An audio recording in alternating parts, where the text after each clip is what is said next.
함께 일어나셔서 하나님 말씀 받도록 하겠습니다. 빌립보서 1장 3절에서 12절 말씀 교독합니다. 내가 너희를 생각할 때마다 나의 하나님께 감사하며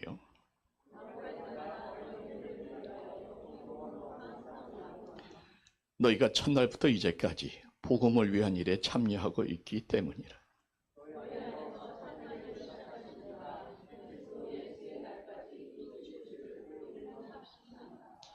내가 너희 무리를 위하여 이와 같이 생각하는 것이 마땅하니 이는 너희가 내 마음에 있음이며 나의 매임과 복음을 변명함과 확정함에 너희가 다 나와 함께 은혜에 참여한 자가 됨이라.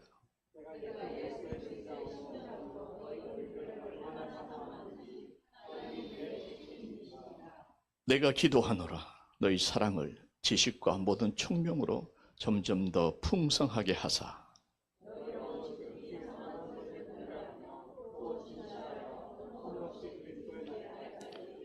함께 봅니다. 예수 그리스도로 말미암아 의의 열매가 가득하여 하나님의 영광과 찬송이 되기를 원하노라. 아멘. 아멘. 사랑하는 주님, 주님의 말씀입니다. 하나님의 말씀, 말씀의 권위답게 종의 허물을 가리시고 성령 하나님께서 친히 말씀의 권위대로 선포하여 주옵소서.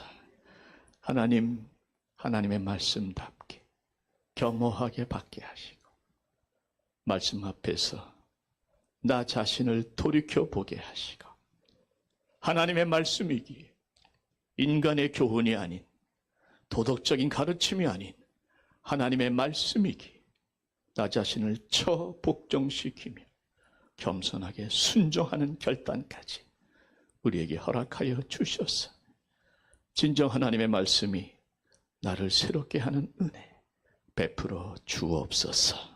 예수님의 이름으로 기도하옵나이다. 아멘. 앉아주시기 바랍니다.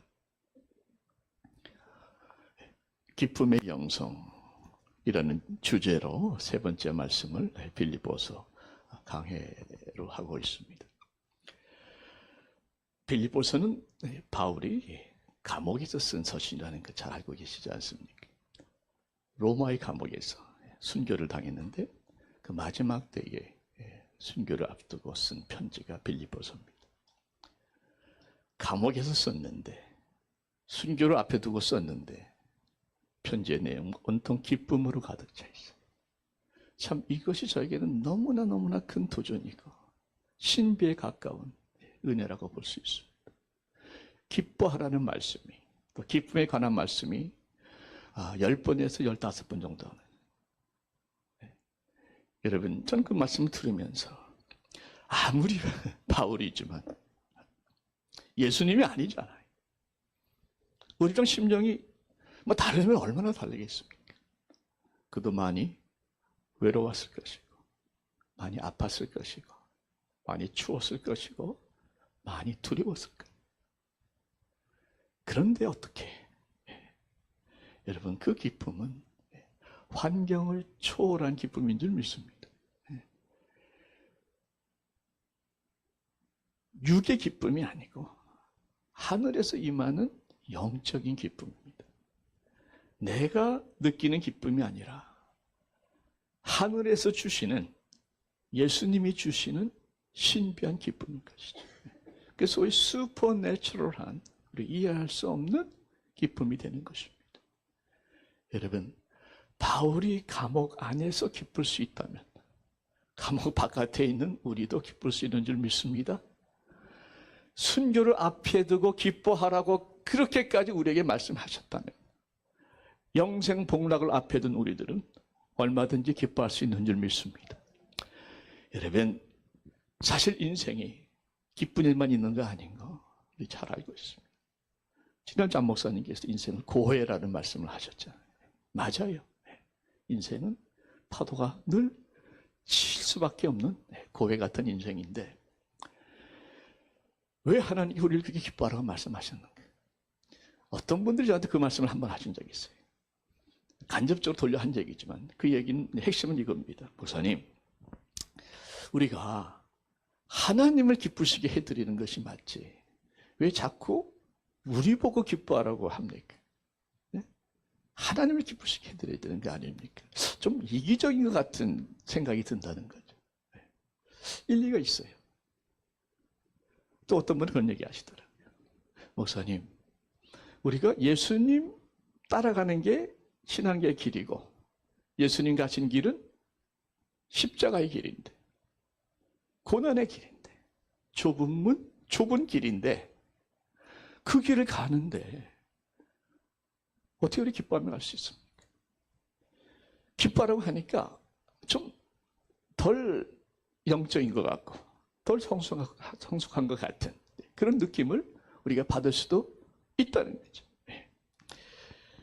여러분, 그럼에도 불구하고 저는 분명히 여러분들이 선포합니다. 기뻐하시기 바랍니다. 네. 여러분, 악착같이, 표현이 좀 이상합니다만 이를 악물고라도 기뻐하기로 결단하시기를 바랍니다. 죽으나 사나 저는 기뻐하기로 결심을 했어요. 이유가 있습니다. 분명한 이유가 있어요. 첫 번째, 기쁨은 하나님께서 하신 명령이에요. 기뻐하라. 항상 기뻐하라. 주 안에서 항상 기뻐하라. 반복해서 나옵니다. 여러분, 기뻐하라는 명령이라면 기뻐하지 않는 것은 불순종이에요. 우리 주님께서 돌아가시기 얼마 전에 아버지 앞에 이런 기도를 올립니다. 요한복음에 나오죠. 17장 13절에 지금 내가 아버지께로 가오니. 십자가를 얼마 앞두고 있는 상황에서 드리는 기도입니다. 내가 세상에서 이 말을 하옵는 것은, 그러니까 제자들에게 이 말씀을 가르친 이유는 그들로 내 기쁨을 그들 안에 충만히 가지게 하려 함이니이다. 그러니까 지금 주님께서 자신의 기쁨을 며칠 안 남겨두고 자신의 기쁨을 제자들에게 충만히 누리기를 원하셔서 이 말씀을 가르쳤다 하는 것입니다. 주님의 뜻은 제자들이, 여러분들이 주님의 기쁨으로 충만한 것입니다. 그래서 마지막 순간까지 열심히 기쁨의 말씀을 전하셨다는 거 아닙니까? 둘째로, 하나님은요, 우리가 기뻐할 때에 영광을 받으십니다. 우리 아멘 한번 하십시다. 참 모순인 것 같지만 생각해보면 굉장히 일리가 맞는 말씀이에요. 우리가 기뻐할 때, 자식이 기뻐할 때 부모가 기뻐하듯이 우리가 기뻐할 때 하나님은 영광을 받으시는 거예요. 존 파이퍼 목사님, 여러분 아시는 분 계시겠지만 그분이 샌디에고에 한번 오신 적이 있어요. 제가 직접 그 집회에 찾아가서 말씀을 들었는데 그분이 책을 한 권을 설명하시면서 딱 이런 말씀 하시더라고요. 이 책에 들어있는 모든 내용은 한 문장으로, one sentence로 딱 서머리를 할 수가 있는데 그건 바로 이것이다.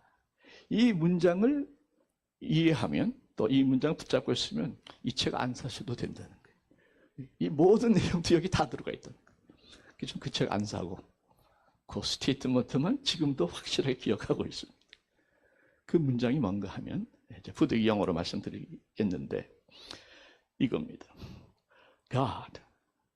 God is most glorified in me when I am most satisfied in Him. 이거예요. God is most glorified in me. 하나님께서 내 안에서 가장 큰 영광을 받으실 때가 언제인가? When I am most satisfied in Him. 내가 하나님 안에서 가장 만족할 때, 행복하고 기뻐할 때 하나님은 가장 큰 영광을 받으신다. 저는 그 말 지금도 잊지 않기 때문에 계속 이것을 제가 추구하고 있는 것이죠. 주님께서 뭐라 말씀하셨습니까? 요한계시록에 보면은 우리가 즐거워하고 크게 기뻐하며 그에게 영광을 돌리세. 기뻐하며 영광을 기쁨과 영광이 같이 가잖아요. 여러분, 우리가 정말 예수님을 믿고 예수님 때문에 힘들고 어려운 순간에도 위로를 받고 힘을 받고 행복해 한다면 세상에서도 우리들을 인정할 줄로 믿습니다. 저 사람은 저 때는 정말 쓰러져야 되는데, 포기하고 주저앉고 하나님을 원망해야 되는데, 그 가운데서도 하나님 앞에서 바로 서고 하나님께 기뻐하고 감사하고 찬양하는 모습을 본다면 세상 사람들도 머리를 숙입니다. 마귀도 감당이 안 돼, 이런 사람들은. 결국 포기해버리는 겁니다. 그래서 어떤 의미에서 기쁨은요, 굉장히 강력한 영적인 무기입니다. 아무리 힘들어도 기쁨을 잃어버리지 아니하는 사람은 승리할 줄 믿습니다.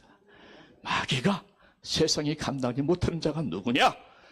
기뻐할 수 없는 순간에 기뻐하는, 감옥에서 순교의 자리에서 기쁨을 외치는 사도 바울 같은 사람, 세상이 감당하지 못합니다. 아까 말씀드린 것 중에 또 한 가지, 주님 따라가는 길이 고난의 길이라는 것. 여러분 동의하십니까? 주여, 주여.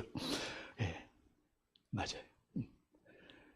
형통의 길로 갈 수도 있고 고난의 길로도 갈 수 있습니다. 주님께서 인도하시는 거예요.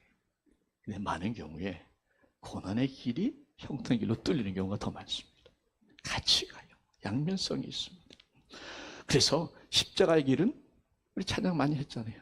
좁은 문, 좁은 길, 나의 십자가 지고 가는 길인 건 맞아요. 그러면 그걸 어떻게 해요? 자, 그런데 십자가 고난의 길이지만 그 길을 갈 때에 슬피 울며 가라는 말씀은 성경에 안 나와요. 그럼 그 길을 어떻게 가느냐? 여러분, 성경에 베드로가 정확하게 우리 같이 혼동한 사람을 위해서 주신 말씀이 있습니다. 베드로전서 4장 13절에 보십시오. 보세요. 자, 오히려, 그건 뒤집는 얘기죠. 뭘 뒤집는가? 너희가 그리스도의 고난에 참여하는 거예요. 고난의 길을 가는 거예요. 그런데 참여하는 것으로 슬퍼하라. 아멘? 뭐예요? 참여하는 것으로 즐거워하라. 그의 영광을 나타내신 너희로 즐거워하고 기뻐하게 하려 합니다. 여러분, 고난에 참여하는데 기뻐하라. 또 골로새서도 보게 되면 나는 이제 너희를 위하여 받는 괴로움을 기뻐한다. 여러분, 이것이 억지로 하는 말이 아니라 일리가 있는 말씀인 것이, 왜냐하면 고난과 영광은 함께 가는 줄 믿습니다. 동전의 양면입니다. 십자가의 고난이 있었기에 부활의 승리가 있었고 하늘의 영광이 나타난 줄 믿습니다. 예수의 고난에 참여하는 그 고난이 있기에 하늘의 상급과 기쁨의 순간이, 영광의 순간이 경험될 줄 믿습니다. 같이 갑니다.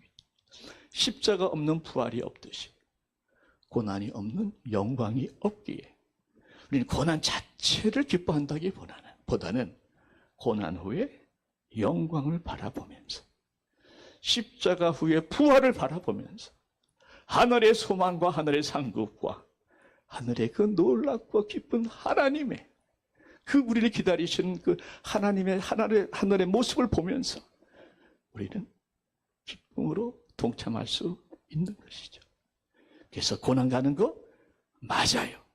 그러나 슬피 울며 이를 갈며 가는 것이 아니라, 어쩌다 이 길로 가는 거 한탄하는 것이 아니라, 그것 때문에 오히려 영광을 바라보는 기쁨으로 참여하는 것이 하나님의 뜻인 줄 믿습니다.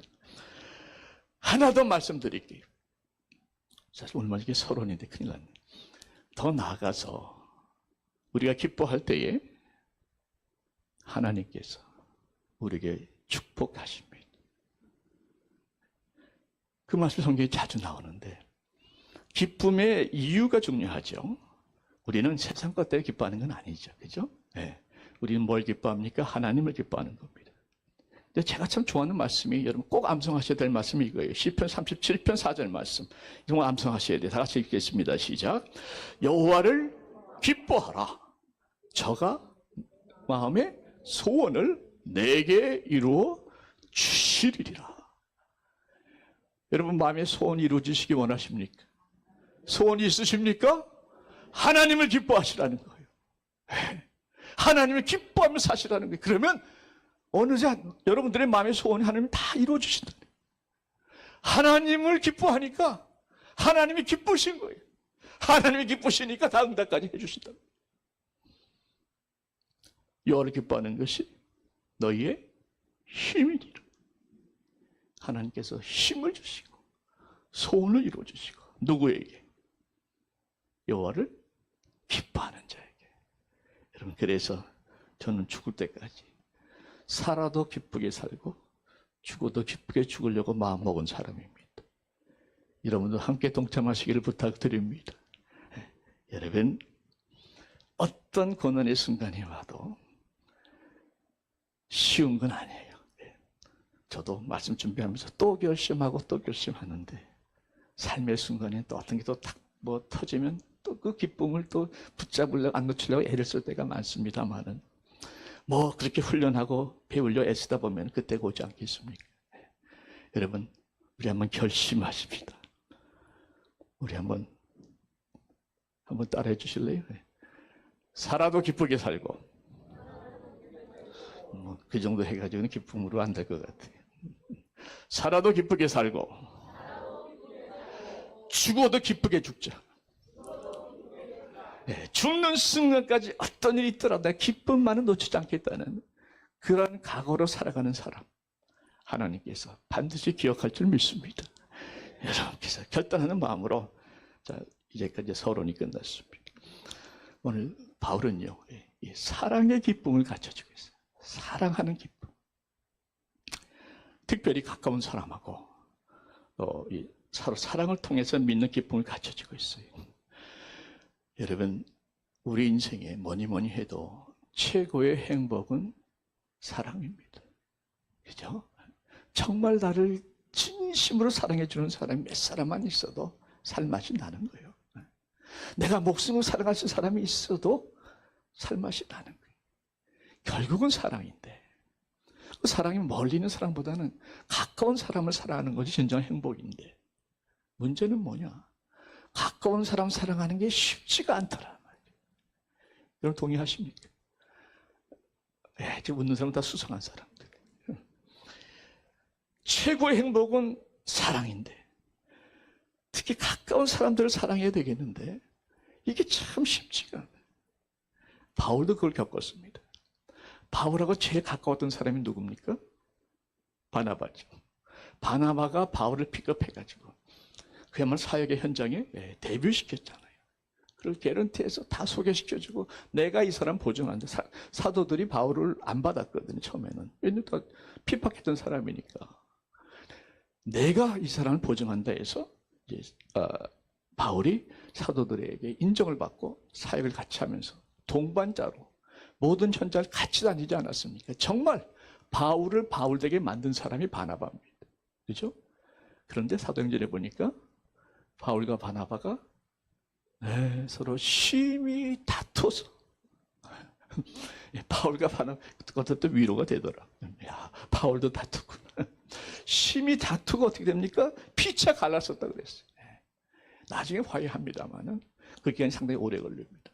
그러니까 가장 가까웠던 바나바지만 동시에 그 사람 때문에 많이 아픔도 겪었던 거죠. 여러분은 어떻습니까? 누구한테 상처받았을 때 그 사람이 멀리 있는 친척입니까? 가까이 있는 가족입니까?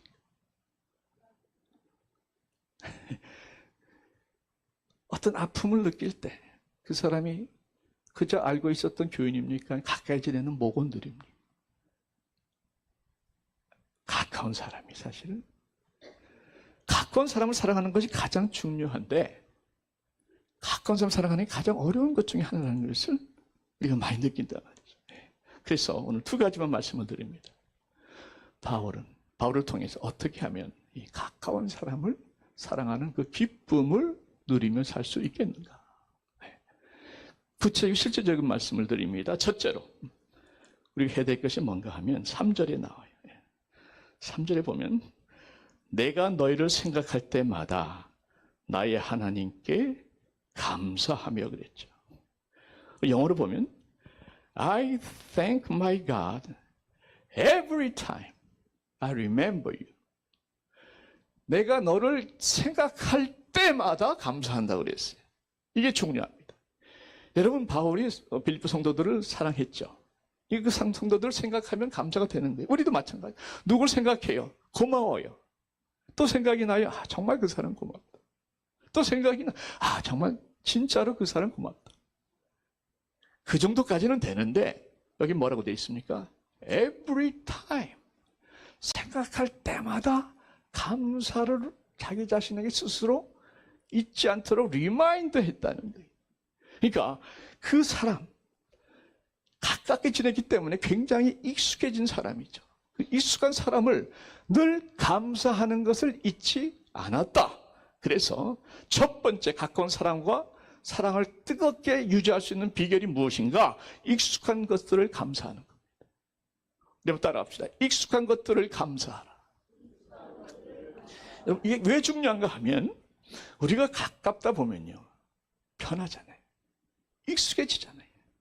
여러분, 익숙해지면은 꼭 나타나는 현상이 있는데 익숙하면 당연하게 생각이 듭니다. 그죠? 당연한 거예요. 당연하다 보면 어떻게 됩니까? 소홀히 하게 됩니다. 나도 모르게 함부로 대하게 됩니다. 여러분, 예수님께서도 고향에서 정작 선지자, 메시아 대접을 전혀 받지 못합니다. 그래서 예수님께서도 고향에서는 별로 기적을 행하지 못했다고 말씀하세요. 왜냐하면 사람들이 예수님을 메시아로 인정을 안 한 겁니다. 왜? 너무 잘하니까, 어려서부터. 너무 익숙하니까 예수님을 인정을 안 해버린 거예요. 무슨 말씀입니까? 익숙하면 무시한다. 자기도 모르게 그렇게 돼요. 잘 아시지 않습니까? 처음엔 예의를 갖추죠. 점점 친해져요. 그러다 보니까 야자가 나오죠. 야, 이놈아 저놈아가 나와요. 그러다 보면은 실수가 나와요. 부부관계는 말할 것도 없고. 이것을 우리가 조심해야 된다는 거예요.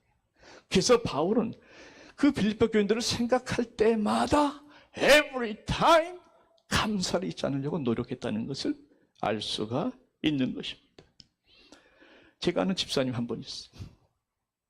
기러기 부부예요. 아빠가 한국에 대학에서 강의를 하고 방학이 되면 집에 들어오고.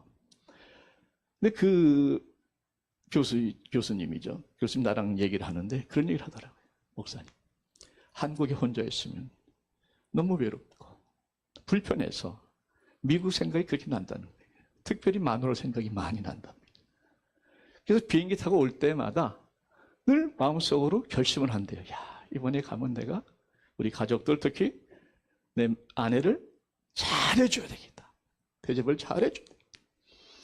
그리고 딱 와서 만나면 반가우니까 한 일주일, 2주일은 그렇게 서로 잘해주고, 다정하게 좀 신혼같이 잘 가는데 딱 2주 정도만 지나면 그때부터 또 뭔가 또 이게 부딪힌다는 거예요. 뭐가 또 옛날 불편하고 불만이 나고 또 티격태격 하다가 또 다투고 싸우고 당신은 어째 변하는 게 없냐 해가면서 그러다가 결국 다시 비행기 타고 돌아가면서 후회한다. 근데 저한테 그걸 진지하게 얘기를 하더라고요. 목사님, 올 때마다 그렇다는 거예요. 왜 그렇습니까? 익숙해지니까 감동이 사라지고 감사가 사라지기 때문에. 여러분, 이거 굉장히 중요해요. 제 아내 얘기를 하지 않을 수가 없죠. 제 아내가 수술로 바짝 긴장하고 있는데 한 달을 못 걸었죠. 거의 뭐 소파나 침대에 앉거나 누워 있었거든요. 마침 저도 안식월이니까 한 달 동안 뭐 집안일 열심히 저도 했죠. 많은 분들이 음식 갖다 주신 거 너무 감사합니다.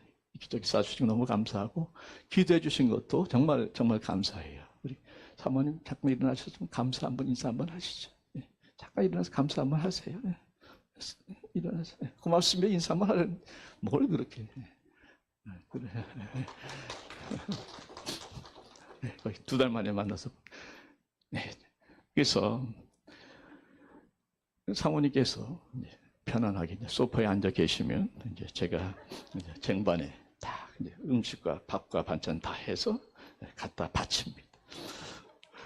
식사를 다 마치시면 이제 또 제가 다시 그릇을 쟁반째 가지고 와서 깨끗하게 이제 설거지를 다 합니다.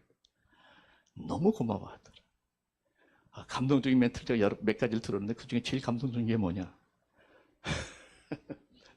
새 남자 만나서 새 살림하는 것 같다는 거야. 새로운 남자를 만난 것 같다고. 당신한테 이런 면이 있는 걸 몰랐다고. 그렇게 서로 감동을 주고받던 시간들이 있었습니다.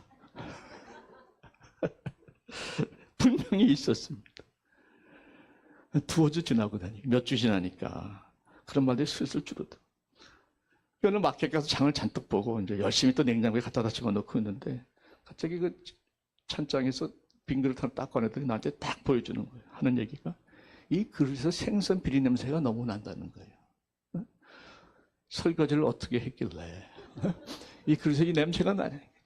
생선 담은 그릇은 비누로 빡빡 씻어야 된다고 나한테 보여주면서 얘기를 하는데 사실 그 비누로 빡빡 씻었거든요, 제가. 얘는 생선 닮아놨기 때문에 냄새가 많이 나더라고요. 레몬으로. 그 얘기는 어떻게 안 가르쳐 주셔가지고. 닦았는데 냄새가 남아있었던 거죠. 여러분, 그렇게 열심히 했는데 이거 왜 이렇게 해놨냐 하면은 우리 남편분들 그때 어떻게 합니까, 대부분?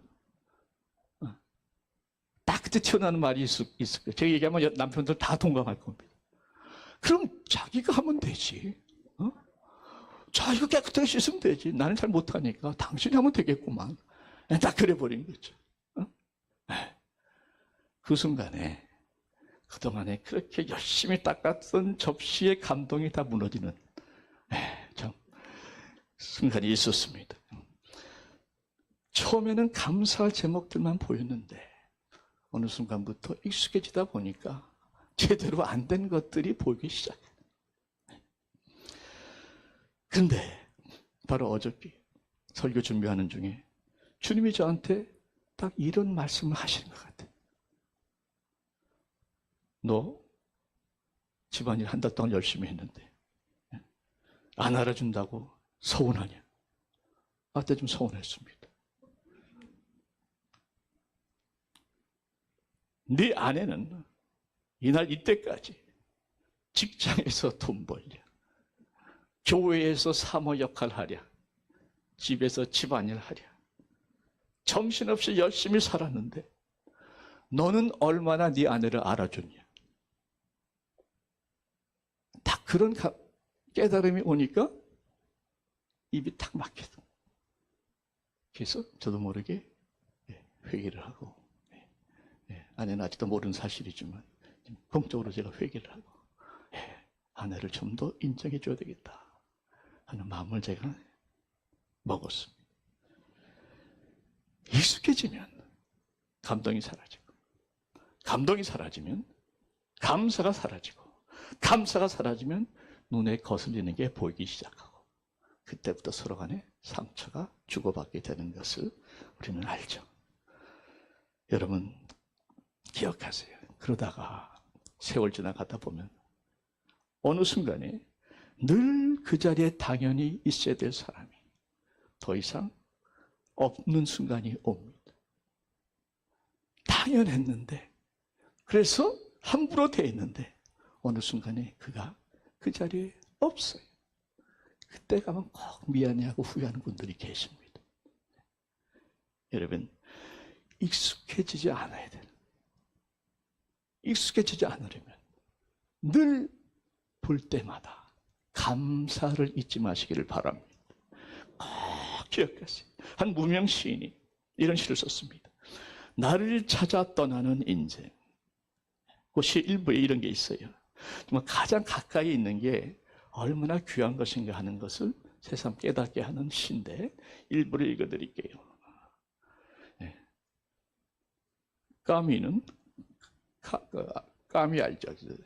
소설가 까미, 이방인 쓴 사람.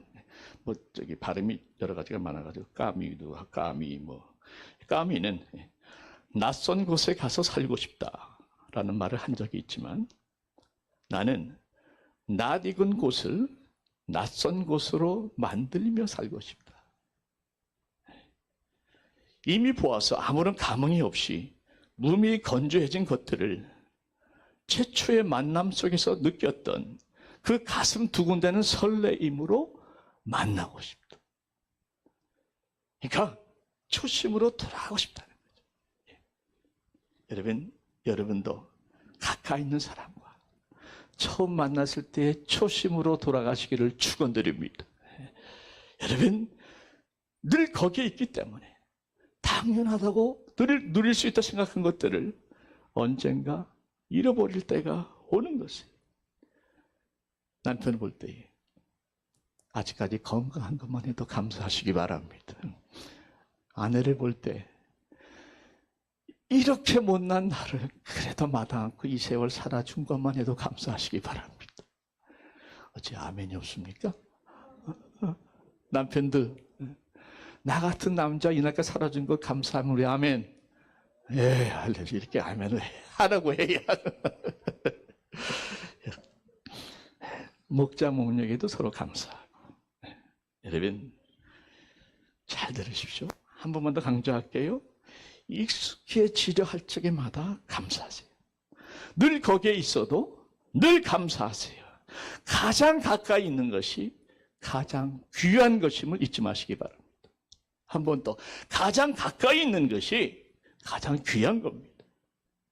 내 가까이 있는 아내가 가장 귀한 것이고 나는 가까이 있는 목장 식구가 가장 귀한 것이고 내 옆에 있는 가족이 가장 귀한 것이지 멀리 있는 사람이 귀한 게 아니죠. 왜 가까이 있는 사람들에게 함부로 대합니까? 거꾸로 가야죠. 자, 익숙한 것을 감사하는 것.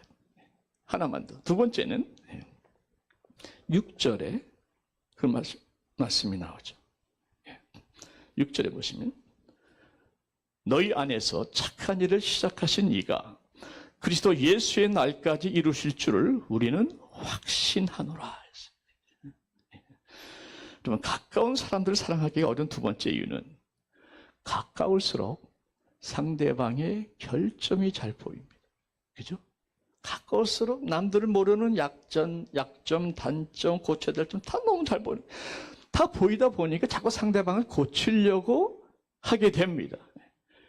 근데 우리가 기억해야 될 것이 뭐냐 하면 그건 중요한 말씀.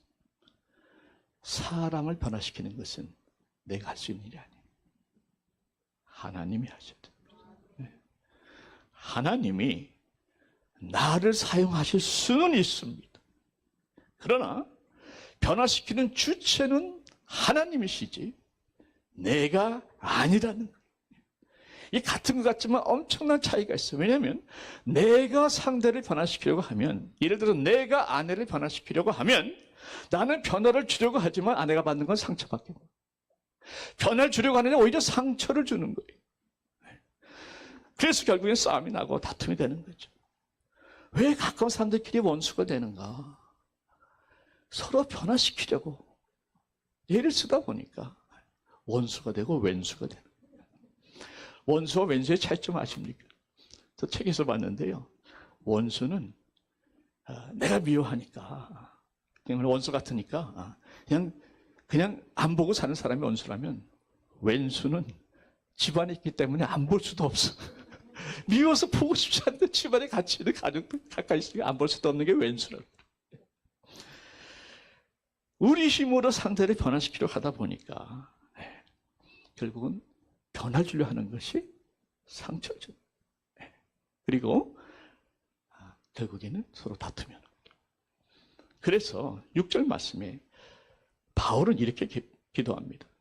고백합니다. 너희 안에서 착한 일을 시작하신 이가 하나님이죠. 성령 하나님께서 그리스도 예수의 날까지 이루실 줄을 우리는 확신하노라.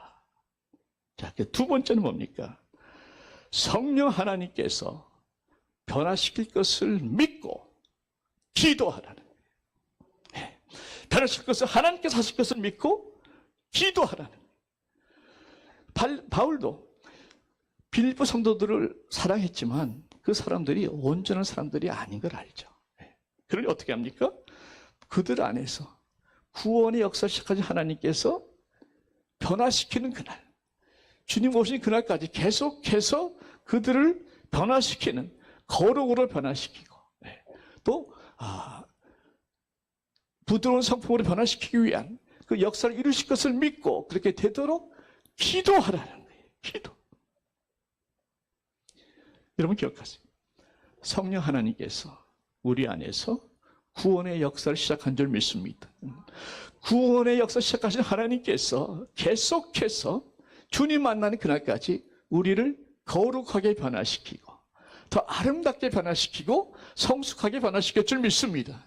동시에 내가 왼수같이 보는 그 사람도 성령께서 구원하셨다면 그분께도 하나님께서 지금 공사하고 계신다는 거예요. 변화시키고 계신다는 것이에요. 그 사람이나 나나 똑같이 지금은 공사 중이고 변화하는 과정 가운데 있다는 것입니다. 그렇기 때문에 내가 할 것은 무엇인가? 나를 변화시키고 계시는 성령 하나님께서 그 사람도 내 남편도 내 아내도 변화시킬 것을 믿고 그렇게 되도록 기도하고 맡기라는 겁니다. 기도하다 오는 감동이 있으면 감동에 순종하시면 돼요. 그러나 변화시키는 분은 성령 하나님이시기 때문에 우리 그분에게 기도하고 맡겨드려야 된다 하는 말씀입니다. 여러분, 그래서 어떻게 기도하는가? 여러분의 도전을 드리려고 해요. 구체적으로 어떻게 기도하는가? 기도해도 바뀌지 않는 경우가 있어요. 기도의 내용이 잘못돼서 그렇습니다. 어떤 기도 내용은 정말 우스운 얘기들도 많고 하나님께서 거기 갸우뚱할 기도들도 많아요. 어떻게 기도하는가? 바울이 빌립보 교인들을 위해서 어떻게 기도했는가 한번 보시고 바울의 기도로 우리가 힘든 그 사람 위해서 변화시켜달라고 기도하면 되는 것이죠. 여러분, 말씀대로 기도하면 말씀대로 응답받는 줄 믿습니다. 그래서 9절 말씀부터 보시면 이런 거죠. 바울의 기도문입니다. 내가 기도하노라. 너희 사랑을 지식과 모든 총명으로 점점 더 풍성하게 하사 너희로 지극히 선한 것을 분별하며 또 진실하여 허물 없이 그리스도의 날까지 이루고 예수 그리스도로 말미암아 의의 열매가 가득하여 하나님의 영광과 찬송이 되기를 원하노라. 예. 자, 이 기도를 여러분들이 그대로 적용을 해보세요. 예. 이 말씀이 속줄 말씀인데 앞으로 9월 한 달 동안 이 말씀 암송하겠습니다. 한 달 내내 이 말씀 암송하세요. 그래서 여러분 마음속에 완전히 새기시고 이 말씀 여러분들의 기도가 되시기를 바랍니다. 자, 그래서 예를 들면 제가 제 아내를 위해서 기도하면 이렇게 되는 거죠. 제 아내 안에서 예를 들면 선한 일을 시작하신 성령 하나님, 주님 만나는 그날까지 계속해서 온전하게 거룩하게 변화시켜 주옵소서. 네. 그리고 보세요. 9절에 보시면 너희 사랑을 더욱 풍성하게 하사 그랬죠. 그러니까 아내의 사랑을 점점 더 풍성하게 하시고 10절에 지극히 선한 것을 분별하게 하시고 또 진실하여 허물 없이 살게 하시고 11절에 예수 그리스도로 말미암아 의의 열매가 가득하여 하나님의 영광과 찬송이 되게 하소서. 이게 말씀대로 기도하는 것이에요. 말씀대로 기도하면 말씀대로 응답받는 줄 믿습니다. 여러분, 이거 제일 좋습니다. 그렇게 기도하다 보면 변화되기 시작해요. 기적이 나타나기 시작하는데 그 변화의 기적은 무엇인가? 그분이 변화되는 것도 기적이겠지만 그가 변화되도록 기도하다 보면 그 사람을 향한 나의 마음도 변화되기 시작합니다. 아멘. 그 사람을 위해서 변화되라고 간절히 기도하다 보면 그 사람을 향한 나의 마음도 변화되기 시작합니다. 여러분, 두 사람의 갈등이 있으면 그 사람의 상대방의 문제의 50%는 내 책임입니다. 솔직히 얘기합시다. 아내와 남편의 갈등이 있으면 서로 간 최소한 50%는 서로의 책임이에요. 그런데 그를 향한 나의 마음이 변화되는 거예요. 그를 향한 마음이 열립니다. 사랑이 가요. 용서가 돼요. 품어질 수 있는 마음에 어떤 부드러운 은혜가 있어요. 그러니까 그를 변화시키려고 기도하다 보니까 나도 같이 변화된다 하는 말씀입니다. 믿으시면 아멘. 상대방을 변화시켜달라고 이를 갈면서 기도하는 것이 아니라 말씀대로 기도함으로 말미암아 나도 같이 변화되는, 그리고 내가 먼저 변화된 역사가 있을 때에 그분도 온전히 변화되는 그날이 속히 올 줄로 믿습니다. 이것이 성경의 법칙인 것이죠. 그래서 여러분 앞으로 한 달 동안 도전들이 여러분 마음속에 정말 저 인간하면 속에서 탁 올라오는 분이 분명히 한두 사람은 최소한 있어요. 제가 손들하면 다 들 겁니다. 들려면 안 할게요. 최소한 한두 사람은 다 있습니다. 보니까 그 인간하면 그냥 속이 나도 모르게 그냥 주먹이 쥐어져. 여러분 한 달 동안 그 사람의 이름을 넣어서 바울의 기도문대로 그렇게 기도하세요. 그의 사랑을 풍성하게 하시고 그가 선한 것을 분별하게 하시고 진실하게 하시고 허물 없이 살게 하시고 예수로 말미암아 의의 열매가 가득해서 그 사람이 하나님의 영광과 찬송이 되게 하소서. 이 기도를 그 사람을 위해서 하십시오. 한 달을 하십시오. 암송하며 하십시오. 한 달 만에 여러분 어떤 역사가 일어나는 거. 먼저 내가 변할 것이고 그분도 같이 변화가 시작될 줄로 믿습니다. 그렇게 우리 기도하시고 작정하시는 분만 아멘 해주시기 바랍니다. 네, 감사합니다. 기도하겠습니다.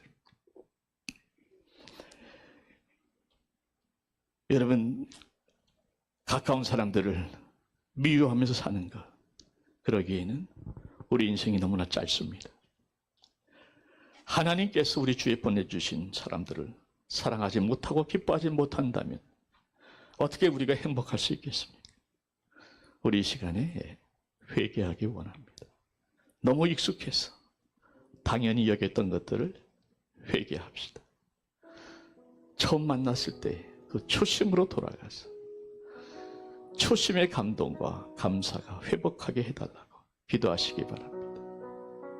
또 하나님께서 그를 온전히 변화시킬 것을 믿고 말씀대로 기도해서 말씀대로 응답받기 원합니다. 하나님이 그를 변화시켜 주시옵소서. 기도하다 보면 내가 먼저 변화될 줄로 믿습니다.